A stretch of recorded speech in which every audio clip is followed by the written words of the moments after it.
Kita beralih ke berita selanjutnya. Tribunnews Aziz Hentihu tegaskan komitmen pengelolaan tambak emas melibatkan masyarakat.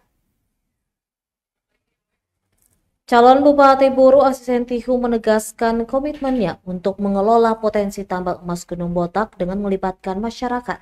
Hal ini disampaikan dalam kunjungan di Desa Kayeli, Kecamatan Teluk Kayeli, Kabupaten Buru pada Rabu 2 Oktober. Ia menjelaskan apabila terpilih sebagai bupati, ia berencana menyiapkan regulasi lokal yang dapat mengatur hubungan antara perusahaan tambang dan juga masyarakat. Regulasi tersebut akan memastikan bahwa kebutuhan logistik perusahaan seperti ikan, daging, dan logistik lainnya dapat dipenuhi oleh masyarakat setempat. Menurutnya, kebutuhan tersebut dapat dilakukan melalui badan usaha milik daerah atau BUMD ataupun badan usaha milik desa BUMDes. Hal ini diharapkan dapat memberikan manfaat langsung bagi warga yang tinggal di sekitaran tambang.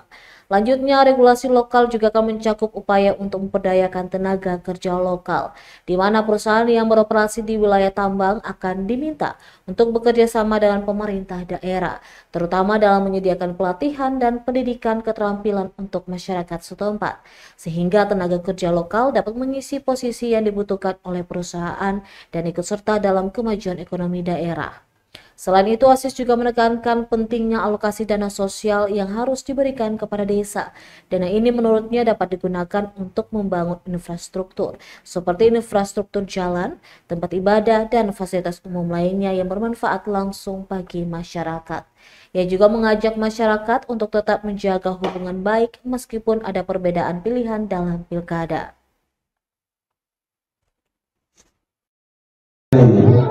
Pemimpin untuk siapa? Pemimpin untuk semua. Memulainya di tanah Kayeli, ya, Lisela, Wayapo sampai ke Batabual, dan di sela-selanya oleh undangan Dewan Muituael, maka ketua semua ada di sini. Bapak Ibu.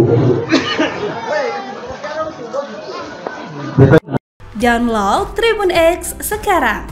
Menghadirkan lokal menjadi Indonesia.